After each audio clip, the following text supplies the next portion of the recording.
Good afternoon, and welcome to our New York Archives Magazine online speaker series. I'm Josie Madison, editor of New York Archives.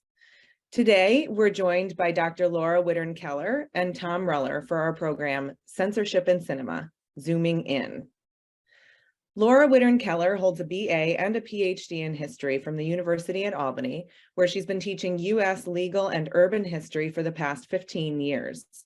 A Hackman Research resident alumna, she is the author of Freedom of the Screen and co-author of The Miracle Case, Film Censorship and the Supreme Court, both of which were largely researched at the New York State Archives, as well as a chapter author in Silencing Cinema and Hollywood and the Law.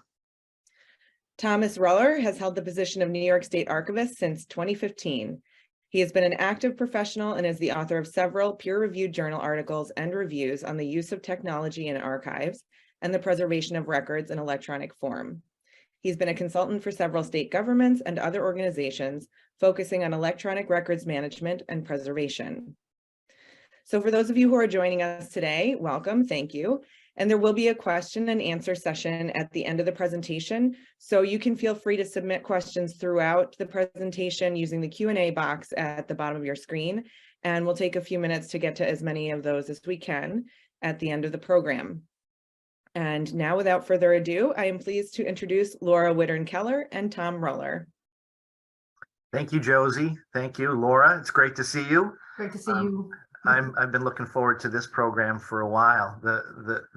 These motion picture license case files from this motion picture division were one of the earliest transfers of records to the state archives. It's quite an extensive collection. It's heavily used, and in some cases, it's kind of famous. And I think you are one of the people who has dived the deepest into this collection. So I think we're all in store for a lot of learning today. This motion picture division that existed within the state, can you tell us more about it? What was its role and responsibility? Well, first, thank you, Tom, but thank you so much for asking me to talk to you today. I really, really appreciate this.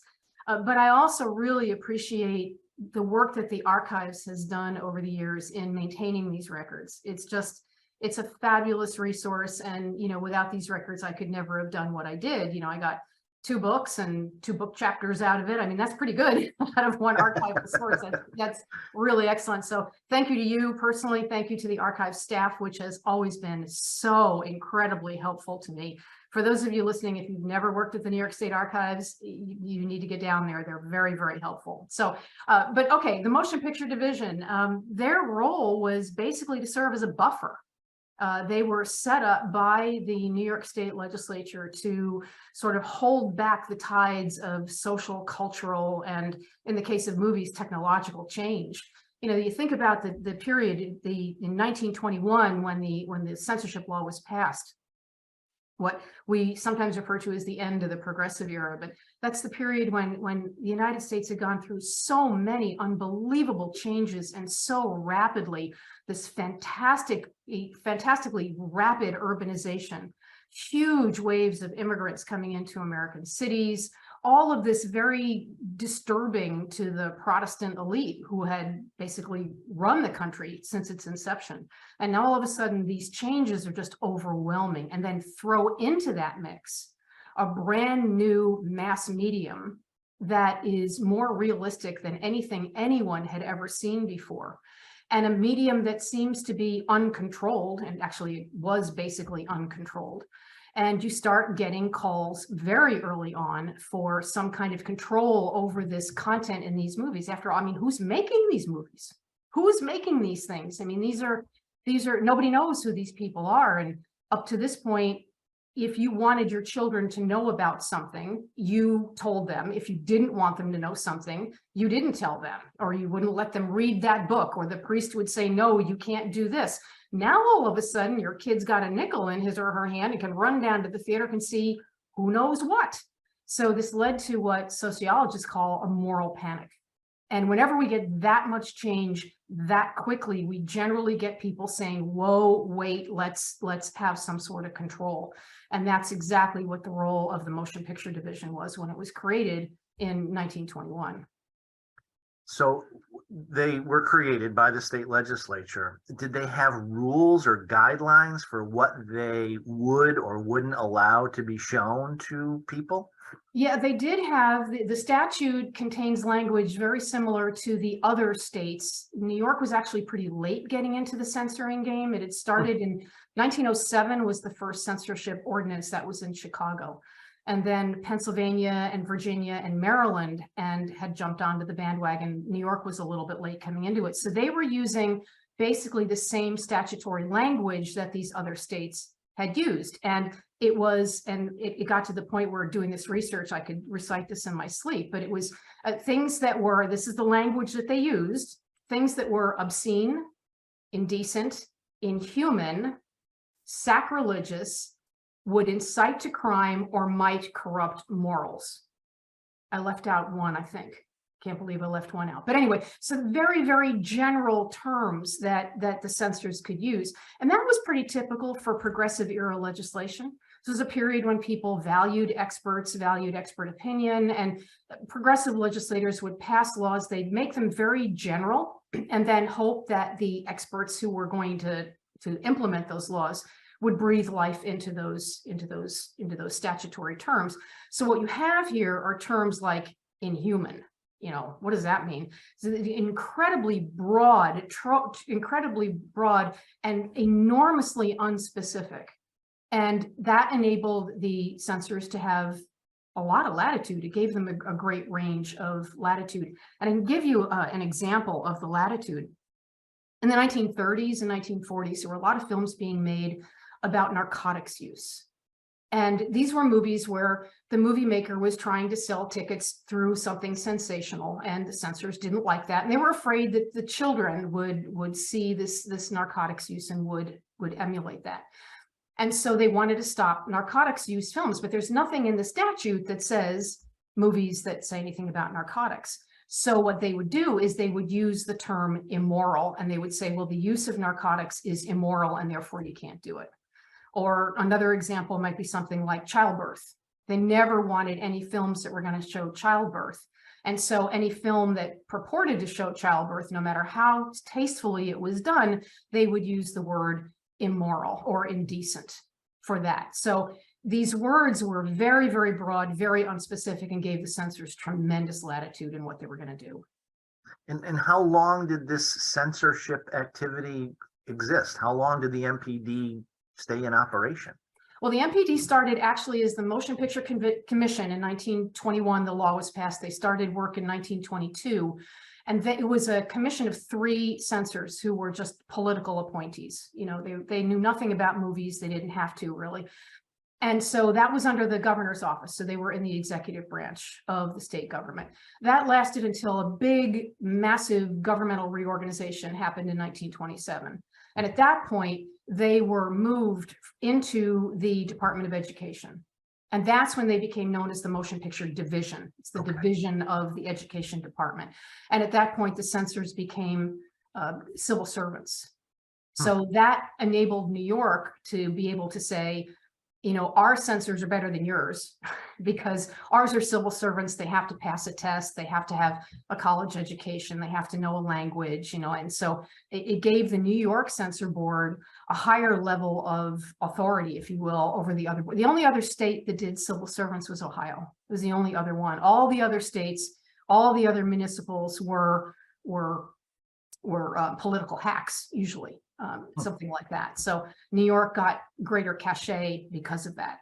And it's interesting that when they moved into the Department of Education, I think what we can see is one of the main things that was driving the censorship, which was the desire to protect children.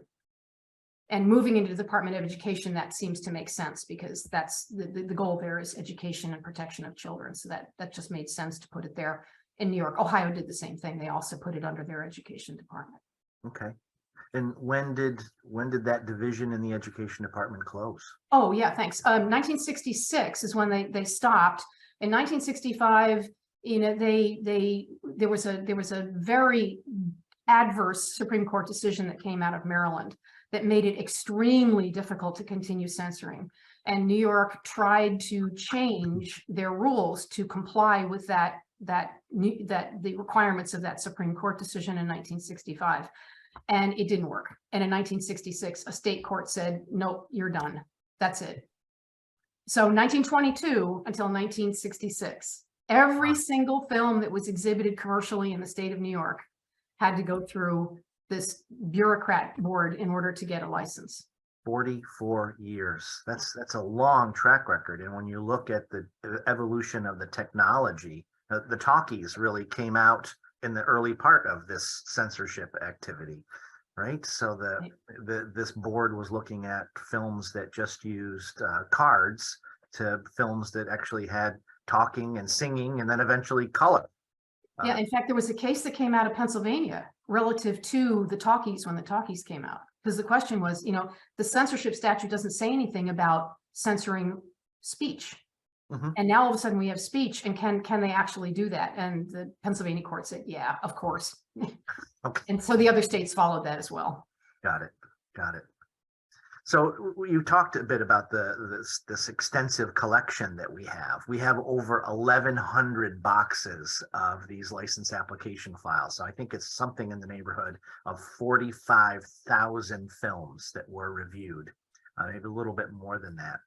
So, and you've looked at these records a whole lot. You've looked at them extensively. What kinds of information are in those case files?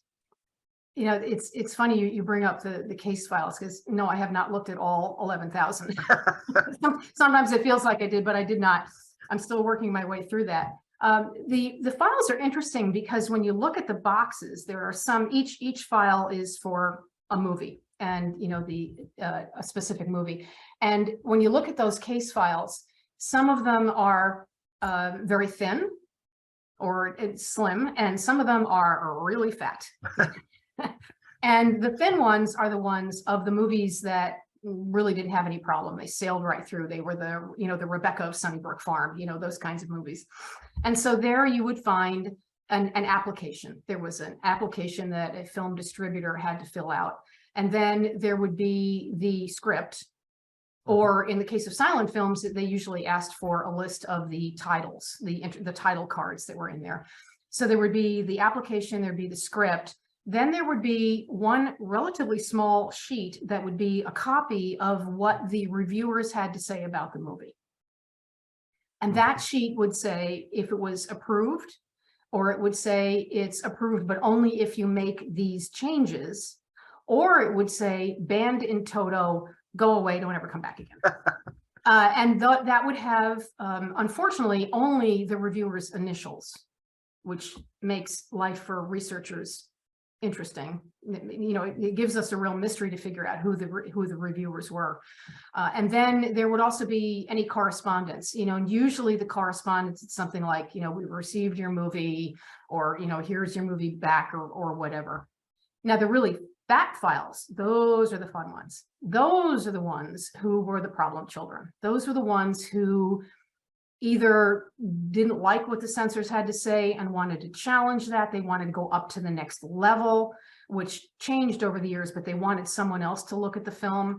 And then, the really, really fat files are the ones that actually sued in order to get their films shown. And those are the ones that would eventually change what the censors were able to do as courts began to step into the equation. So the files have all kinds of interesting information. As we were talking earlier, sometimes some of the stuff that we hope will be in there is not there. And sometimes there's more than we ever expected to see. Sometimes there's really rich correspondence that goes back and forth. So it's always interesting to open up one of these files and see what's there. Yeah. Did the censors watch the films? Like did they have to submit the film itself as well to the censor? Oh yes. Well, the person that it was always a film distributor who was seeking the license, and the film distributor would give a copy of the film. They would give a copy of the script, and then there was usually two reviewers who would do the initial viewing. If the two reviewers watched it and had no problem with it, then they would return the film to the distributor, because these films are expensive. They'd return the film, but they kept the script, and then that was that. If someone, if they wanted eliminate, well, they called it the determination. So that was the term that they used. The determination was approved, rejected, or, make these eliminations. The eliminations were the things they wanted cut out. And many times the elimination, it would say, cut out words starting with movie and ending with film on reel 2 at foot number 19. Wow. And so you don't really know what they want taken out. And even if you go back to the script, then that's a mystery hunt as well, because you don't know exactly where on the reel it is. So sometimes you can't really tell what they're asking to come out, and sometimes you have a better idea. So it was difficult to know exactly what's coming out of there, but it was always 2 reviewers the first time. And then after that, if someone didn't like what the reviewer said, then it went to the director of the motion picture division, and then the director would get involved. And if the director said, no, my reviewers are correct, then it would go, and this changed over the years as the regents' rules changed, then it would go either to the Commissioner of Education or would go to the Board of Regents for review. And then if the distributor still didn't like what they were making him do to the film, and I'm using the male pronoun because it was always men here, then their only recourse was to bring suit in the appellate division, Supreme Court in the appellate division. Got it. So I would imagine, and we didn't talk about this too much, but if for those cases that were appealed to the commissioner, and there is a provision of education law, section 310, where you can appeal to the commissioner about a decision that was made. I wonder if there are commissioners' decisions in those 310 appeals files, which are also in the state archives. That would be interesting to see any connections there, if they are in fact in those records. Well, I'm really glad this is being recorded because I don't have time to write that down, but obviously I'm going to have to come back in and take a look at that. Well, let us take a look first. We'll look and see if there are some film scripts appeals submitted to the commissioner. That would be a marvelous way to do an end run or back into finding things like this. That would really be terrific. Yep. I asked the question about whether or not they actually screened the films themselves, because the state archives does not have the films themselves, Right. Only the case files, which most of the time includes the script or the title cards, but we don't have the films themselves. Right. They had to be returned. They were very valuable. I mean, these film prints were very valuable things. And so that's why they didn't keep them. And it's kind of a shame that they didn't keep them, because imagine the oh my gosh. That would be a pretty amazing collection. I will tell you, this is very much an aside. We have a pretty extensive audiovisual collection in the state archives now, with a little over 30,000 individual items, and just the maintenance and preservation of that format is a tremendous labor. And so it would have been great to have all those films. But now, as the director of the state archives, I'm thinking, boy, what am I going to do with all this stuff? We've got to preserve it somehow. But that's a story for another conversation. Right. You mentioned that several other states have had a similar board, Chicago being the first in 1907. But how does the work that these states did, or including New York, how does that relate to the Hays Code and then ultimately to the modern MPAA rating system? That is a fabulous question, and that would be several books all by itself. I'm imagining that probably a lot of our listeners know about the Hays Code. That's when you talk about movie censorship, that's what most people think of, is the Hays Code, or the Production Code Administration, as it was formerly known. The Production Code, written by Hollywood in 1930 in order to clean up its act, which it had done several times before, not to anyone's satisfaction, which was why the motion picture division still had work to do. And then in 1934, when the Catholic Legion of Decency threatened a nationwide boycott, then the Hollywood studio said, okay, we need an enforcer. And they brought in a man named Joseph Breen, who was to lead the Production Code Administration to make sure that the Production Code was actually followed. And the production code is very different from the state censorship because the production code had specific things written in these things cannot be shown. They were very, very, well, not very specific, but much more specific than what the state censors had to work with. And a lot of the scholars of the Hays Code will argue that the Hays Code largely came out of what the state censors were objecting to. So the Motion Picture Association was looking at what each state censor board was saying, no, you can't show that anymore, keeping lists of those things. And then when they wrote the production code, that was a major part of what was included in there was, okay, we know this stuff isn't going to get through the state censors. So, film producers just don't make this stuff in the first place. Save yourself the aggravation. Don't make this stuff in the first place. And that was the production code. So there's very much a symbiotic relationship between what the state censors are doing and what the Motion Picture Association is doing in order to help its member studios not run afoul of the state censors. And it worked. It worked really, really well. If you look at the number of films that are either requiring eliminations or banned outright before the production code administration, and look at the numbers in the 10 or 12 years after the production code administration, the numbers go way down. Way down. In fact, for the first 5 years after the production code administration was instituted, and that was 1934. So from 1934 to 1939, not one single film that had a Hays production code seal on it was banned in the state of New York. So it actually made the censor's job a whole lot easier for them because they're still watching the movies, but they don't have to send out so many letters to distributors saying no. Okay.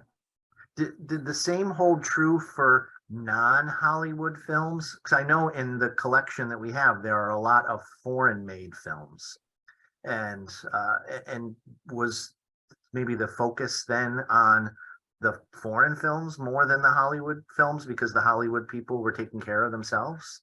Yes, absolutely. And it wasn't just the foreign films, although you're right, that was a huge part of it, but independent productions as well. So you've got some fly-by-night producers out there in the 1930s and 1940s, and they're making some pretty sketchy stuff. They really were. And they're trying to fly underneath the censors, hoping that the censors won't even notice that they're there.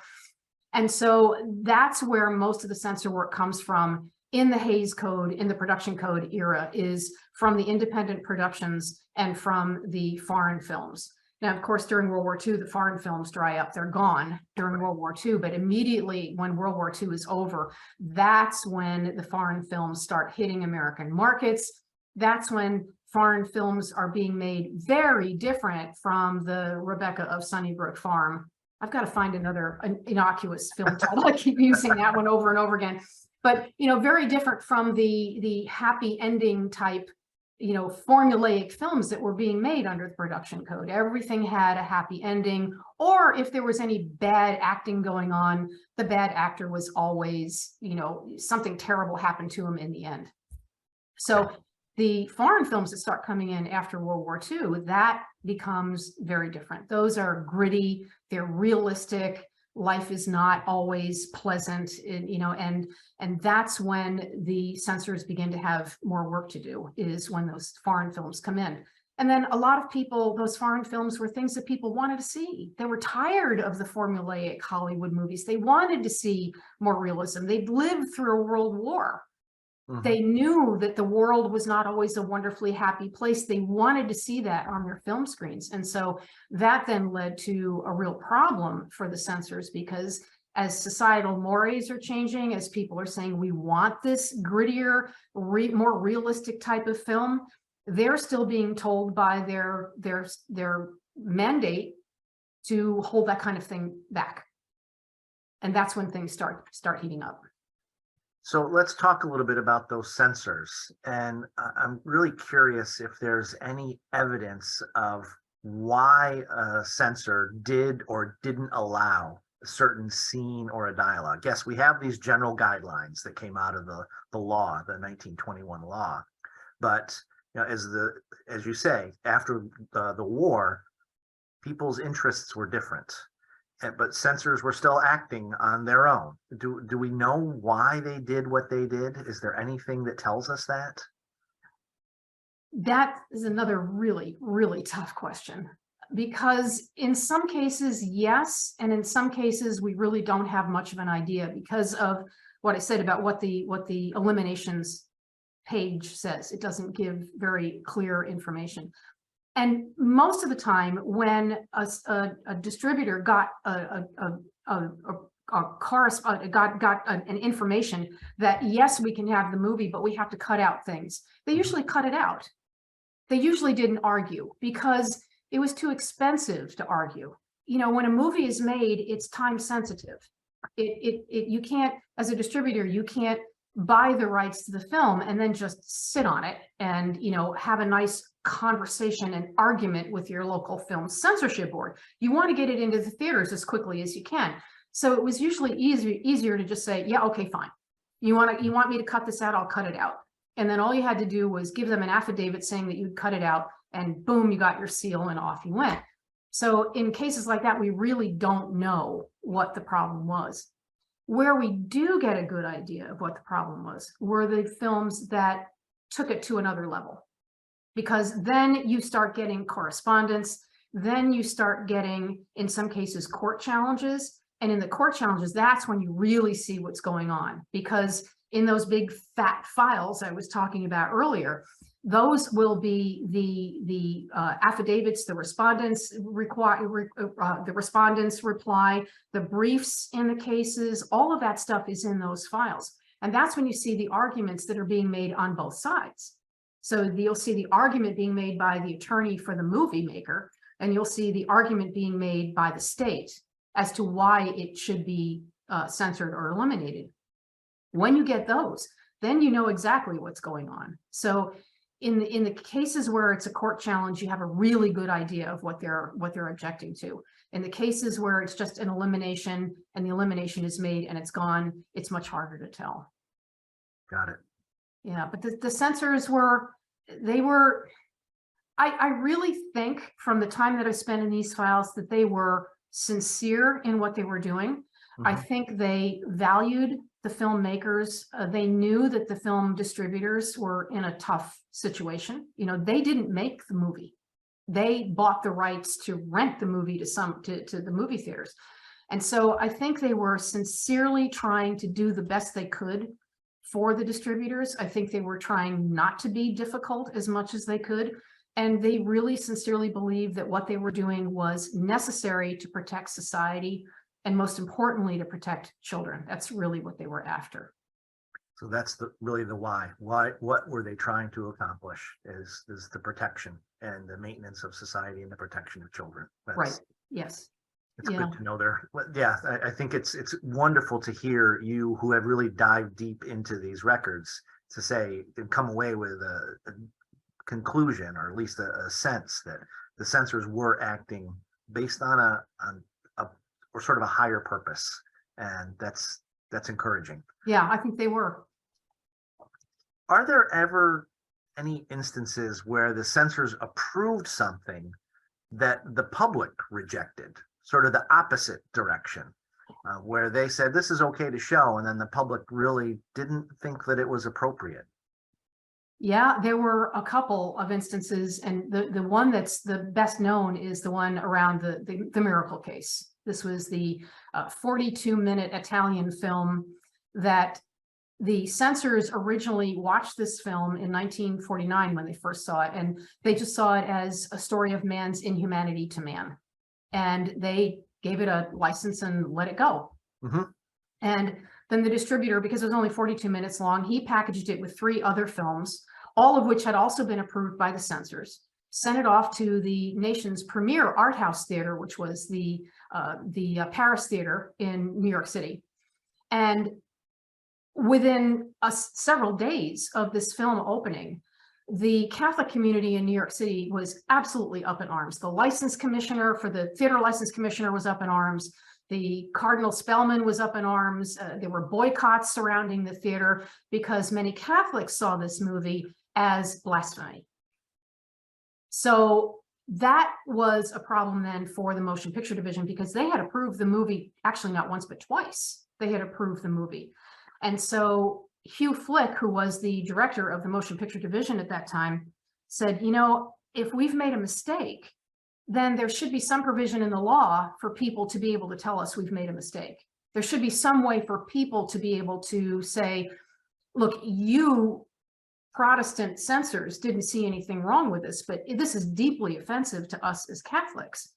And so he actually argued that they should have some role in this. And then, of course, the Miracle case, that dragged on for years, wound up going to the US Supreme Court, and wound up being actually the most pivotal moment in US censorship if you're looking at just the people who fought against censorship, which is what I do. I mean, that'd be another 3-hour conversation right there. But yeah, that's a clear case of the censors not seeing what many theater goers saw and were deeply, deeply upset by. And then, you know, also when you get into the late 1950s and into the 1960s, as people had challenged the censors and had taken those challenges to court, gradually the courts were saying, you can't censor for this anymore. And the first one they said you can't censor for anymore was sacrilege. And that came out of that Miracle case. So the word sacrilegious, which the obscene, indecent, immoral, inhuman, sacrilegious, and that sacrilegious was the first one to go. That one had to be dropped. And then gradually they had to drop or redefine other ones. So immoral was the next one. You know, that was a case that came out of Lady Chatterley's Lover, where the court said, if you want to say you're going to censor for something being immoral, then you've got to define what that means. And so New York State defined what they meant by immoral. The next one was incite to crime. That one came out of Ohio. And again, they're saying, if you want to censor for incite to crime, you need to explain what that means. And so gradually these censoring standards, those words that I was talking about, are being knocked out one by one by the courts, as the courts are seeing free speech more and more importantly as the decade of the 1950s wore on. So by 1959 or 1960, the only thing left to the censors is obscenity. And basically what the courts meant by obscenity is what they would have considered hardcore pornography in those days. We wouldn't see it as hardcore pornography today, but that's basically all they could censor for. So at that point, lots of groups start writing to the censor board saying, what are you people doing? And the censor board would write back and say, well, our hands are tied. You know, we have to allow these films to go through because the only thing left to us is pornography and obscenity. And so groups are writing into the censor saying, I can't believe you're allowing these movies into the movie theaters. So yes, there were cases where the censors didn't understand how someone would have taken the movie in the case of The Miracle, or later on when their hands were tied and they couldn't censor anymore as much as some people would like them to do. So yes, that did indeed happen. You mentioned Hugh Flick, who was a particularly influential censor. He was the director of the division. Am I correct there? Yes. Yes. Can you tell us a little bit more about Flick and why his work is notable? It sounds like he was the person in charge during some of the most significant changes in both I'll say the law, but the role of the censorship. Yeah, he really was.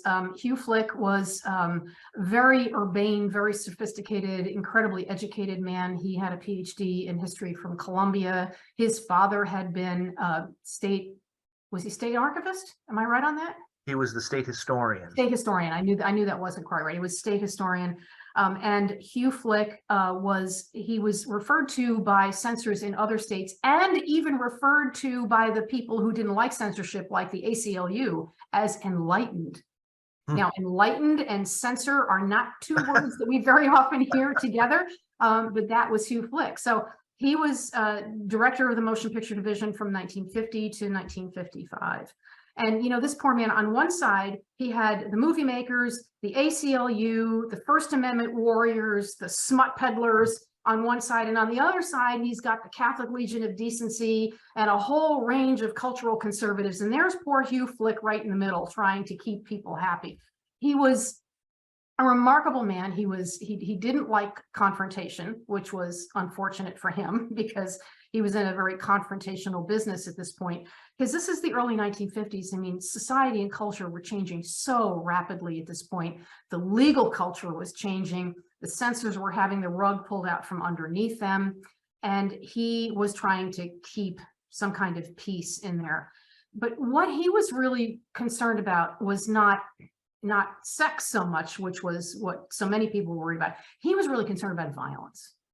The rising levels of violence that he was seeing in movies, particularly violence against women, that really upset him, because he was afraid that children or teenagers would see these movies and then would emulate what they were seeing on the screen. For the same reason, he was really upset about narcotics use, drug use on screen. He was really worried about those too. So there you can see, you know, him, the censor, as protector. That's really what he was trying to do here.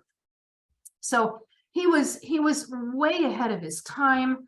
You know, the Ohio censors, who I talked about as also being the civil servants, in the 1950s, they were seen as just Puritans. You know, they were just not allowing anything, where New York was now getting a reputation as being very reasonable in terms of censorship, you know, wanting to change with the times. And I have a quote that I just love from Hugh Flick, where he said, "Our concept of control must grow with the art of the film, which is now mature."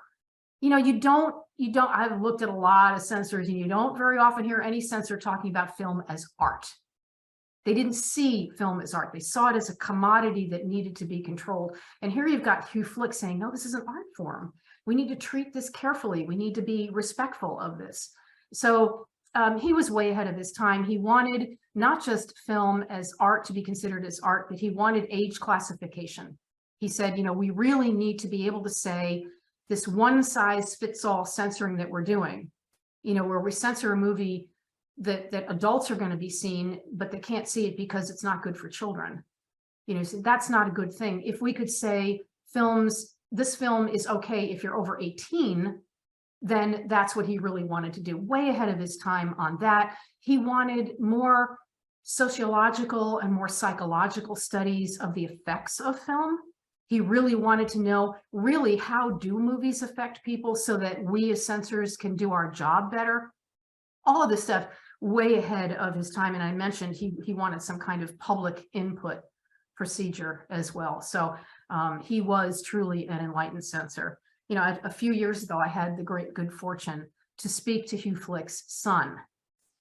And he told me that one of his father's happiest days was the day that he left the motion picture division in 1955 and moved over to become assistant to the Commissioner of Education, because that was, he just wasn't comfortable dealing with the rising levels of graphic sex in the movies in the 1950s. He didn't want to deal with that. He was really concerned about violence. As far as sex was concerned, he thought, you know, that's not going to kill people, but violence, that's what he was worried about.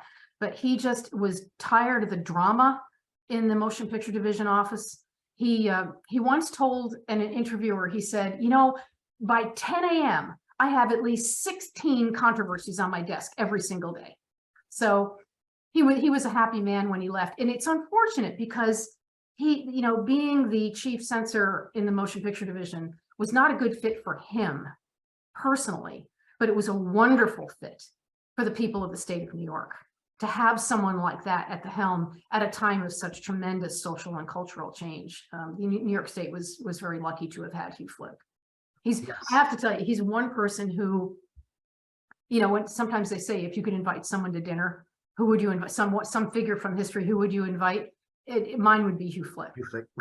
I would love to speak to this man. I really would. Well, wonderful. There were a couple of people who followed him who were also very much in his footsteps as well. So there was Louis Pesci, who was the final director of the motion picture division, also very much in the ilk of Hugh Flick. So the final years of the motion picture division in New York, the New York State censors were very respected even by their adversaries like the ACLU. Ephraim London was probably the biggest thorn in the side of any state censor. He was the go-to lawyer. If you had a censor case that you wanted to bring against the censors, excuse me, you went to Ephraim London.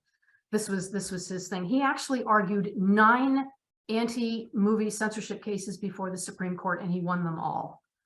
But Ephraim London said about Hugh Flick, he said something along the lines of, "We rue the day when Hugh Flick will retire." Wow. That is high praise from your, I don't want to say enemy, but your adversary, Exactly. person across the table, for them to praise you. That says a lot about Hugh Flick. And I think you talked just a minute ago about Flick's recognition that films were art, and art is art. That's a ridiculous way to say that.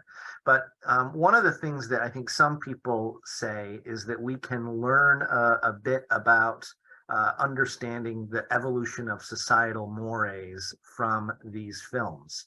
But contrasting that with Flick's understanding of these films as an art form more than a reflection of society, do you think that it's possible to use the work of the censors to help us understand better societal mores and their evolution over time? Yes, with some caveats, and that is that we don't have complete records of, what the censors were thinking. I have yet to find a censor's diary anywhere that says, boy, I came home from work today and wow, these people, I've just, that would be my holy grail, would be to find something like that. And these records that we have are, they're legalistic. This is the motion picture division keeping good records, and they were astonishingly good record keepers.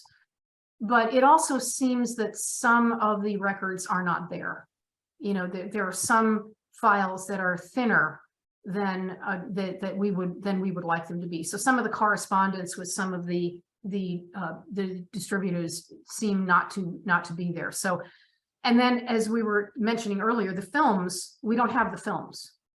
And so that makes it a problem. We don't have, more importantly, we don't have the original films. So if there was a movie that required eliminations before it could be shown, whatever version of the film we could find today would be the film that had those eliminations, because a distributor isn't going to cut out of a film to show it in one location like New York and then put that stuff back in to show it somewhere else. Okay. Once it's out, it's pretty much out. And these film censors, if you look at the crazy quilt of state censors across the United States, if you look at the 6 states, and then look at the 100+ municipalities that we're censoring, you've got a large part of the United States that's covered by censorship. So finding the original films would be very, very difficult. And without the original film, we can't really tell definitively what the censors were arguing against. But where we can see that is in the people who challenged, the people who argued back, the people who didn't just make the change and went away. And so if we look at the court cases there, yeah, then I think we can see the changes over time, specifically because you're arguing to a judge who by his very nature, again, male pronoun, but by his very nature probably doesn't want things to change because the legal culture wants things static. That you're going to have a hard time finding that there, except to look at the arguments. So looking at it, I guess my way of answering is by looking at it over a very broad length period of time. Yes, that we can clearly see. If you want to see it in 2-year or 3-year or 4-year increments, that becomes more problematic. Are there other research topics that you think people should bring to this collection of film scripts? Oh, yeah. What made you think I might have ideas about that? Things that I have been sort of drooling over myself. Yeah. Well, you could use the motion picture division records to compare to the Hays Code. When I mentioned that the Hays Code, pretty much knocked out the censors, you could use the records of the motion picture division, maybe the 4 or 5 years before the Hays Code was written in 1930. And you could look at the eliminations that they were requiring, and then you could track them in the Production Code Administration itself. I've never seen anybody actually do that actually say, okay, here we see these, these eliminations, and here we clearly see that exact thing reflected in the production code. We've had film scholars who have made that argument in a general sense, but we've never seen anybody actually prove it, by looking at the statistics, and you could do that.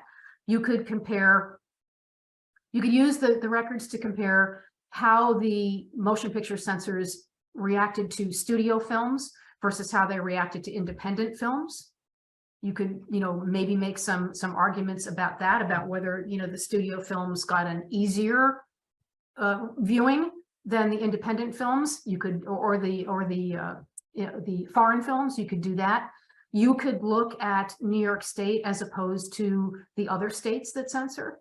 The other states have, well, most of them have archives, but nowhere near as good as New York's, I must say. And Pennsylvania lost much of its records to a disastrous fire. So we don't have much on Pennsylvania, but you could use the New York Motion Picture Division. And I've always thought it would be interesting to compare New York to Ohio in the 1950s. That's the period when things are really, really getting shaken up. And Ohio was seen very differently from New York. So you could compare how New York was censoring versus how Ohio was.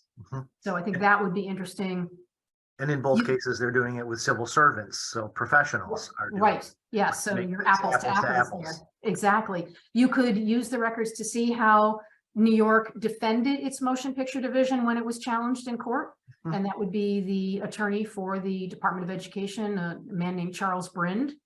It's B-R-I-N-D. So you could see how what arguments did he make in order to defend what the censors were doing. And then there's my next project, which I'll come right out and I'll fess up what it is. I want to write an article on the death throes of the motion picture division, on its last 5 or 6 years, when the censors were trying so hard to find a way to keep harmful movies away from children and teenagers. And they were desperately asking the regents for age classification. They were asking the legislature for age classification, and they never got it. And if they had, things would have been very different in New York State. We might still have age classification of movies today if they'd been able to get this going back in the 1960s. So that's where you're going to see me down in the Cultural Education Center again. And that's what I'm going to be writing on, is the last 5 or 6 years of the motion picture division. Excellent. And that's a great opportunity to bring together lots of different sources to the same question. The Commissioner of Education subject and correspondence files, the Board of Regents subject and correspondence files, and then the administrative files of the Motion Picture Division. I'm sure there are quite a few others outside of the state archives that will help. And that's what I need you and the archive staff to help me with. That's what we're here for. Yeah. So I want to leave some time for some questions, but people want to learn more. I know you've set up a website, so I'm going to bring up the link, and maybe you can tell us a little bit about what people can find there. Okay, this is a website that I created years ago, and it's basically the information that's in both of my books with some visuals as well. I have recently moved it from the web hosting site where it lived, and it's now here at moviecensorship.sunycreate.cloud. And so it's a little rough around the edges. I haven't had time to polish it up. In the move, things always get sort of screwed up. But the basic information is there. And on that website, you can find, I think there's a tab that says research. And if you go into that, I have a bibliography. It's a rather extensive bibliography. So anyone wants to know more, I have stuff on the other state boards. There was a book that was written about the Kansas board. There haven't been any books written about any of the other boards specifically, but there are all kinds of articles that have been done on them as well. And then there's a huge body of research and publication on the Hays Code. There's a lot on the Production Code Administration, and all of that is in that bibliography. Great. So for those of you that are watching now, this will be recorded or is being recorded, but there's the website. Maybe jot that down. And then to find anything more about the film script collection at the state archives, I'm going to move on. Maybe.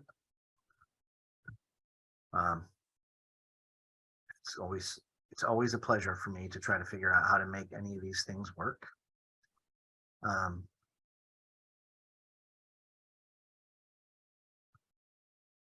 There we go. There you go, you're back. At our archives website, the web address is there, but you can find it right off of the top. There's a bunch of information about the film script collection itself, including access to the searchable database that'll help you find whatever films the case files we have. You've got lots of different search options, and that's all, again, very easy to use. It's pretty straightforward. And what it'll do is it'll give you this information about the case file and the film itself. I just picked one at random to have and have not. But the title, who made it, but it'll give you the information you need to request access to that individual film case file, the case file number and the box number of all the boxes of records that we have from the motion picture division. So with that, I'm gonna stop sharing and turn it back to Josie, who hopefully has a couple. I see a few questions in the box, so I'll turn it back to you. Yeah, well, I do have a couple of questions, and I want to sort of just tack this one on to, Tom, what you were just telling us about. Are any of the films in this collection, or the film scripts, digitized? Is anything digitized? Well, because these are film scripts, the scripts themselves are under copyright. So we don't digitize them and make them available, because we'd be violating the copyright law. If you want a copy of the case file, we actually ask you to certify either A, you're using it under the fair use provisions of the copyright law, or that you have copyright to the film, or you're not going to redisclose it. So the case file contents, the correspondence and all that, are public records, and of course those would be available, but often the scripts themselves are what people are most interested in. But as we progress over time and some of these film scripts fall out of copyright, we will be able to start to make more of them publicly accessible for download through our digital collections. Great. Can I just throw something in here about the film scripts too? And that is, I'm not sure that people are aware of this, but when Hollywood or a producer, when they make a film, they throw the script out.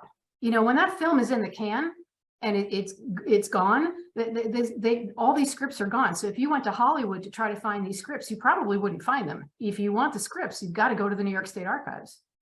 And you know, I was listening, then this is to a television show. I won't say which one, but someone had an original copy of the script for Dr. No, which is the Sean Connery, James Bond film from the early 60s. And they sold it for $500 for this film script, which is, so this collection, as archivists, we have to be particularly sensitive to the value of the resources we have, which is why we're careful about things. Anyhow, Josie, next.